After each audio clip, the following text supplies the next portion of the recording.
যেই সমস্ত মানুষজন মনে করেন যে একটা ইএমআই মিস করলে আমার জীবনে কি আর এমন বড় ফারাক পড়বে, তাদের উদ্দেশ্যে আমি একটাই কথা বলবো।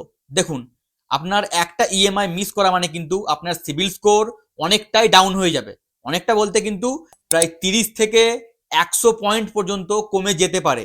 আর সিবিল স্কোর কম হয়ে যাওয়া মানে আপনার জীবনে কি কি প্রবলেমগুলো আসতে পারে সেটা কিন্তু আমি এই ভিডিওতে বিস্তারিতভাবে বলেছি। আপনি চাইলে সেই ভিডিও দেখতেই পারেন। আপনার সিবিল স্কোর যদি প্রথম থেকে 750-এর প্লাস হয়ে থাকে, তাহলে একটা ইএমআই মিস করা মানে কিন্তু সেটা আপনার 700-র নিচে নেমে আসবে। কিন্তু আপনার সিবিল স্কোর যদি প্রথম থেকেই 600 কিংবা 650-এর মধ্যে হয়ে থাকে, তাহলে জাস্ট একটা ইএমআই মিস আর আপনার সিবিল স্কোর নেমে আসবে প্রায় 500 পয়েন্টে।